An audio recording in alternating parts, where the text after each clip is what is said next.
Olá, vamos estudar mais uma lição número 9. Já estamos aí nos encaminhando para o final desse trimestre. O título da lição de hoje é Desenvolvendo uma Atitude Conquistadora. O verso para memorizar está lá em 1 Pedro capítulo 3, verso 15 e 16. E diz assim: Antes santificai a Cristo como Senhor em vosso coração, estando sempre preparados para responder a todo aquele que vos pedir razão da esperança que há em vós, fazendo-o todavia com mansidão e temor.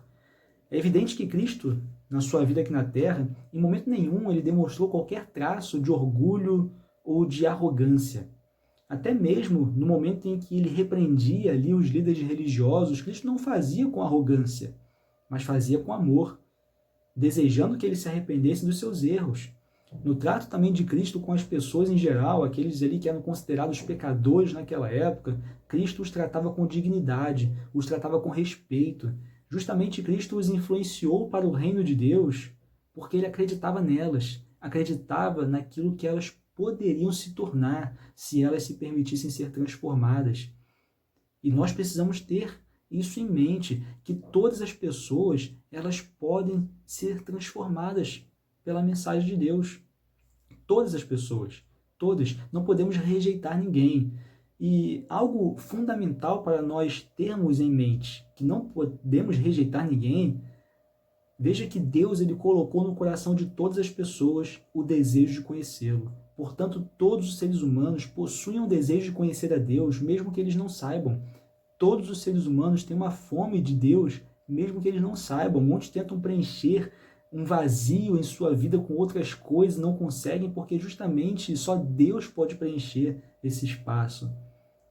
Mas elas não conhecem, não sabem. E por isso não podemos rejeitar ninguém. Não podemos rejeitar, não podemos fazer uma diferenciação. Essas pessoas aqui, elas estão interessadas em coisas espirituais, então eu vou focar nelas, porque essas outras pessoas aqui, elas não estão muito interessadas em coisas espirituais, então eu vou deixá-las de lado e vou focar aqui. Não, todas as pessoas, elas têm essa necessidade. Mesmo que elas não saibam, elas precisam, elas necessitam de ter Deus em sua vida. E precisamos enxergar como Cristo enxergava, vendo o melhor em cada um e acreditando que todas as pessoas, elas podem de fato ser transformadas. Todas as pessoas, e Cristo acreditava nisso, né? E justamente isso fez com que muitas pessoas fossem influenciadas para o reino de Deus. E Cristo ele traz aqui alguns relatos, temos na Bíblia, de pessoas que justamente nos mostram essa questão de que não podemos rejeitar ninguém, não podemos olhar para determinadas pessoas, determinadas culturas e compreender que essas pessoas não querem, as pessoas não vão querer nada, ou até mesmo Deus já rejeitou essas pessoas, né? Muitas vezes pensamos dessa forma, que Deus já rejeitou determinadas pessoas e acabamos aí criando de fato um muro que impede da mensagem chegar a essas pessoas. E esse primeiro relato é do encontro de Cristo com a mulher samaritana. Bem, nós já falamos desse encontro de Cristo com a mulher samaritana em uma outra lição anterior, mas aqui há um aspecto do diálogo de Cristo com essa mulher que nós não examinamos nessa lição anterior. E esse diálogo, esse aspecto desse diálogo, ele é vital para o entendimento dos princípios do Senhor ao compartilhar a fé. E esse momento, então, está lá no livro de João, capítulo 4, verso 19 e 20. Diz assim, a mulher dizendo: Senhor, disse-lhe a mulher, vejo que tu és profeta. Nossos pais adoravam neste monte. Vós, entretanto, dizeis que em Jerusalém é o lugar onde se deve adorar. Então essa era uma questão crítica entre os samaritanos e os judeus. A questão da adoração autêntica, o local de adoração. Então os samaritanos viam como o local correto de adoração o Monte Gerizim. Os judeus viam como Jerusalém como o local correto de adoração. Jesus aqui ele facilmente poderia ter entrado num debate teológico sobre a questão da adoração autêntica. Mas Cristo, ele olhou além dessas perguntas intelectuais e atendeu de fato às necessidades do coração dessa mulher. As necessidades que ela possuía naquele momento, que era uma necessidade de ser aceita, de ser perdoada, de ter uma vida transformada que só Jesus poderia oferecer a ela. Jesus ele viu muito além dessas dúvidas teológicas da mulher naquele momento. E ele atendeu de fato aquilo que a mulher necessitava.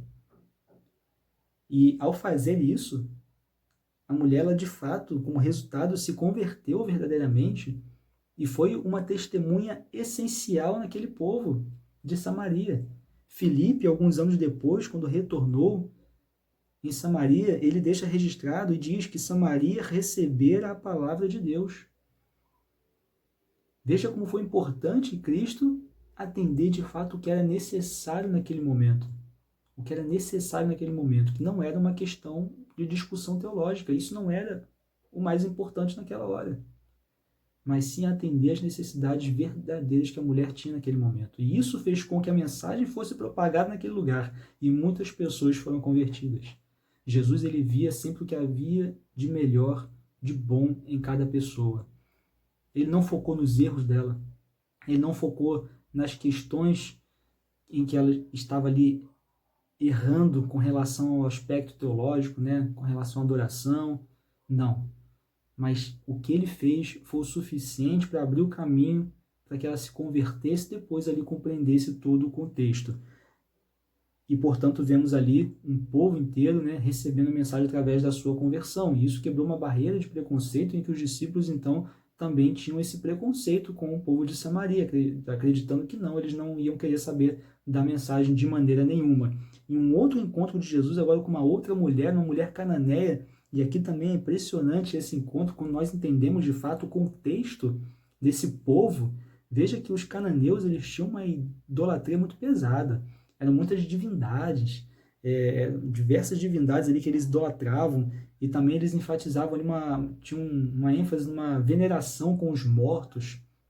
Alguns estudiosos também dizem que nos rituais religiosos do povo cananeu, eles tinham sacrifício de humanos, sobretudo crianças. Então veja que era uma idolatria muito pesada daquele povo.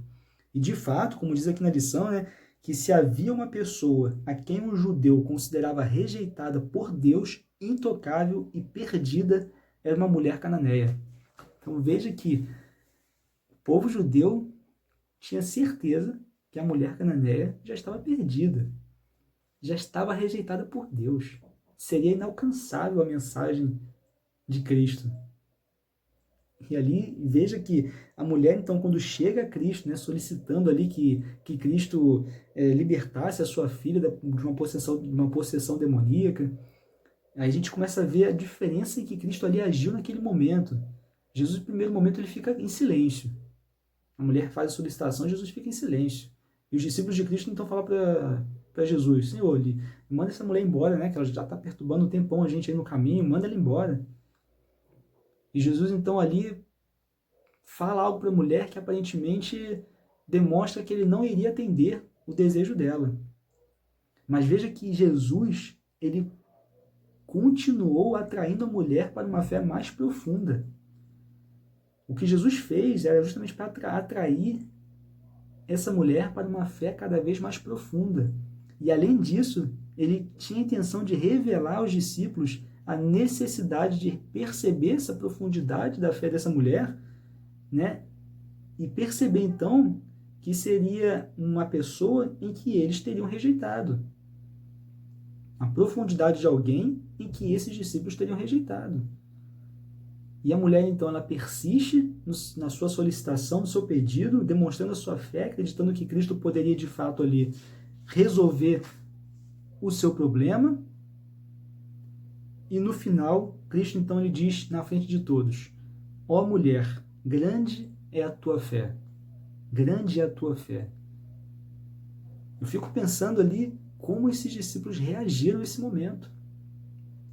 Como as pessoas que estavam em volta, pessoas que olhavam para essa mulher como alguém que já havia sido rejeitada, inclusive por Deus, como que eles reagiram ao escutar Jesus falar: ó mulher, grande é a tua fé. Eu fico imaginando se eu tivesse lá naquele momento, conhecendo todo esse contexto desse povo, como eu teria reagido. E por isso é impressionante esse relato. Por isso é espetacular esse relato, a maneira que Cristo fez, a maneira que Cristo agiu naquele momento, para de fato mostrar para todos ali que essas barreiras de preconceitos, elas tinham que cair de uma vez por todas, porque senão a mensagem ela não ia se propagar. E esse entendimento que eu falei um pouco antes na nossa lição, de que Deus colocou em todos os seres humanos o desejo de conhecê-lo, é fundamental, porque nós vamos enxergar todas as pessoas com pessoas que necessitam de Deus em sua vida, todas, e ninguém foi rejeitado. Quem somos nós para decidir quem já foi rejeitado e quem não foi rejeitado? O nosso papel é um. Nosso papel é apenas um, de levar essa mensagem a todos, de quebrar todas as barreiras de preconceitos, em que nós olhamos pessoas que têm determinadas práticas, determinadas culturas, e nós achamos que Deus a rejeitou já. Não, claro que não. Vejam as práticas em que esse povo cananeu estava inserido, as práticas abomináveis. Não é possível o sacrifício de humanos, de crianças, em rituais religiosos, coisas aí que nós vemos como abomináveis. Nós podemos trazer para os nossos dias, né, olhando pessoas aí que nós às vezes enxergamos que praticam coisas que, ao nosso olhar, são abomináveis e que Deus está rejeitando elas e que elas não estão ali abertas para receber a mensagem. Esse preconceito ele precisa cair de uma vez por todas, porque senão a mensagem vai ficar parada. Ela não vai progredir, ela não vai se expandir.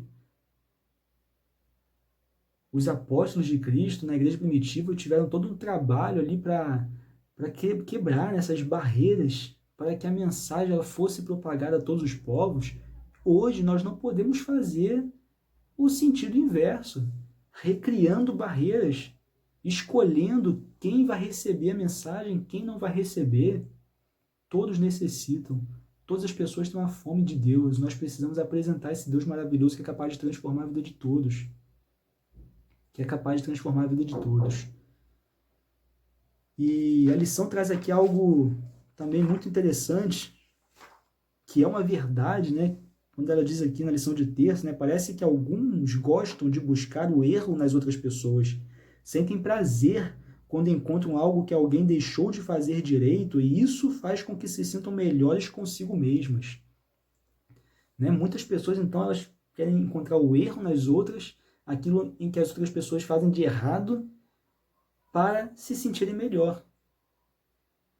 Né? Aquela pessoa faz isso, eu não faço, então eu sou melhor que ela, porque eu não faço isso. Eu posso até não ser 100% certo, mas isso que essa pessoa faz eu não faço, então eu sou melhor que ela. A gente começa a se sentir pessoas boas com isso, né?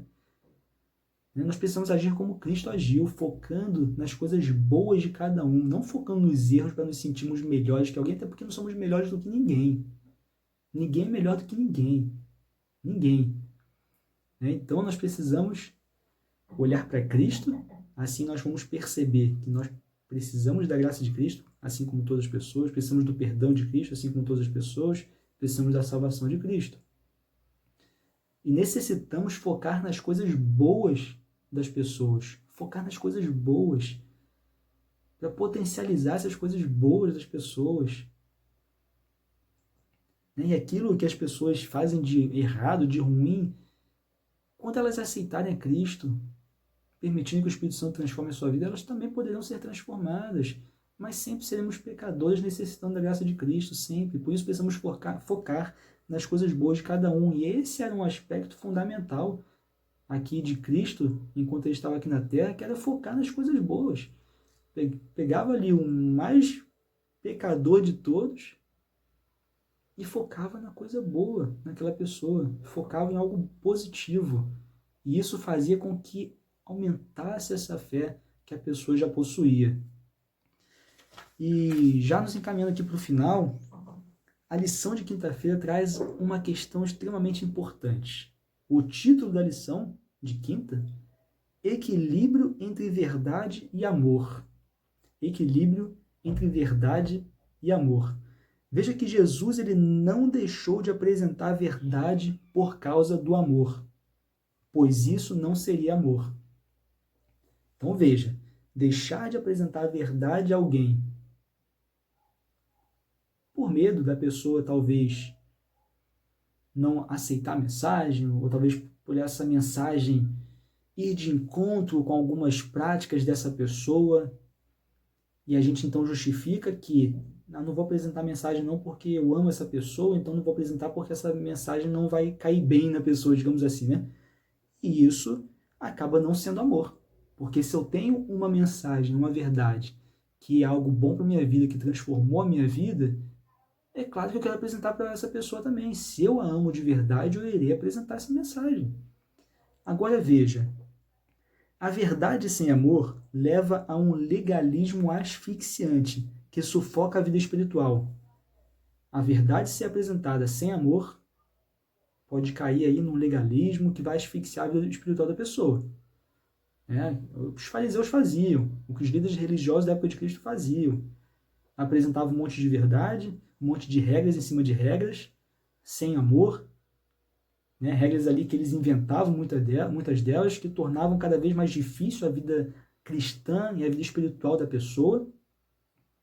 E isso aí levava um legalismo e asfixiava a vida espiritual da pessoa. Claro, imagine, você está num lugar onde tem alguém só dizendo que você está fazendo errado, que se você não fizer assim, Cristo não vai te abençoar, porque você tem que fazer dessa forma, porque essa é a forma certa de ser feita, senão Cristo não te abençoa de jeito nenhum, e você se torna sufocado, porque você acha que essa vida cristã é uma coisa inalcançável.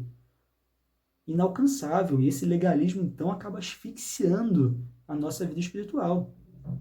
E agora veja, nós vimos, então, a verdade apresentada sem amor. Agora, o chamado amor sem a verdade leva ao sentimentalismo tolerante, sem consistência, deixando o indivíduo à deriva em um mar de incertezas. Então, esse suposto amor, digo suposto amor porque não é um amor verdadeiro. Se nós estamos amando alguém e não apresentando a verdade, não estamos amando ninguém.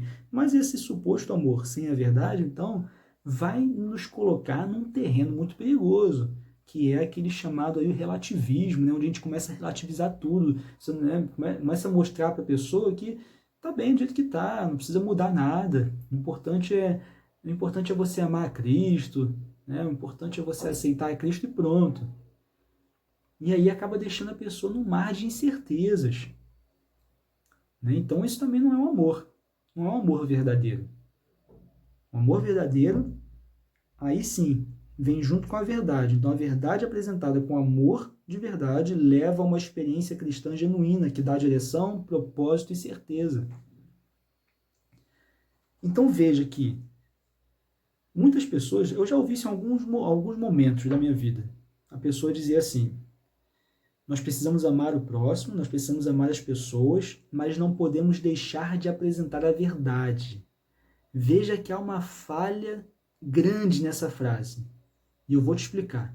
Quando eu digo para alguém, eu preciso amar, eu tenho que amar as pessoas, mas apresentar a verdade, veja que esse mais que eu uso é um conectivo aí de oposição, né? Esse mais coloca o amor e a verdade em conflito, como se eles não se completassem. Eu preciso amar, mas apresentar a verdade. Parece que elas se opõem. Elas se opõem. E na verdade não, elas não se opõem. Elas não se opõem. Elas se complementam. Não dá para amar alguém não apresentando a verdade. E se eu apresentar a verdade sem amar, eu vou estar apenas me tornando aí, levando um legalismo para aquela pessoa. Então elas não são conflitantes, elas se complementam. Veja que nós temos um verso aqui muito interessante, está lá em 2 Timóteo capítulo 4, verso 2, já vamos acabar. Diz o seguinte, né, quando o apóstolo Paulo ele aconselha Timóteo: prega a palavra, insta, quer seja oportuno, quer não, corrige, repreende, exorta com toda longanimidade e doutrina. Veja que esse verso ele é muito importante, mas utilizado de maneira errada, ele vai ser utilizado para criar uma barreira entre nós e a pessoa em que nós vamos estar levando a mensagem. Quando diz aqui, prega a palavra, insta, quer seja oportuno ou não, corrige, repreende, olha só, é claro que a mensagem, a palavra de Deus, ela traz uma mensagem, muitas das vezes, que vai conflitar com a nossa vida, com a nossa realidade, vai nos corrigir, vai nos repreender, e por isso, em muitos momentos, ela pode sim ser inoportuna, é claro, na minha vida, porque ela vai de encontro com aquilo que eu estou fazendo. Né? Mas não é esse verso ele não é um aval para eu simplesmente tratar as outras pessoas sem amor. Porque muitas vezes a gente usa esse verso para dizer, viu, eu tenho que pregar mesmo. Sendo oportuno ou não, eu tenho que falar. O meu papel é falar, levar a mensagem do jeito que for. Se a pessoa vai aceitar ou não, não importa. Se a pessoa vai gostar ou não, não importa. Eu tenho que falar. Esse verso não diz isso. A mensagem, sim, claro, ela pode ser inoportuna, como eu falei, claro, vai repreender, vai corrigir, muitas das vezes. Isso não é um aval para eu agir de qualquer jeito, para eu levar a mensagem de qualquer jeito, não. Porque quando eu amo, quando eu levo a mensagem com amor, eu vou fazer como Cristo fez. Falando no momento certo, falando a coisa certa naquele momento, né? Buscando compreender qual é a verdadeira necessidade daquela pessoa naquele momento, tendo sensibilidade, tendo paciência. Isso sim é pregar com amor. Isso sim é apresentar a verdade com amor. Então nós precisamos ver na vida de Cristo como de fato é para ser feito. Como de fato é para ser feito. E aí sim nós vamos poder levar a mensagem, a verdade com amor. E isso vai abrir portas para que a verdade entre na vida das pessoas. Através da vida dessas pessoas, essas pessoas vão testemunhar para outras pessoas. E aí a mensagem vai se propagando, assim como foi com a mulher samaritana, que através dela muitas pessoas ali aceitaram também a Cristo. Então que possamos ter essa compreensão que todas as pessoas necessitam de Deus na sua vida e que nós precisamos levar essa mensagem com amor. Que Deus possa te abençoar, foi um prazer ter estado contigo mais uma vez. Me desculpe porque a lição hoje passou um pouquinho da hora, mas que essa lição possa ser útil para a sua vida. Que Deus te abençoe e a gente se vê na lição número 10. Até lá.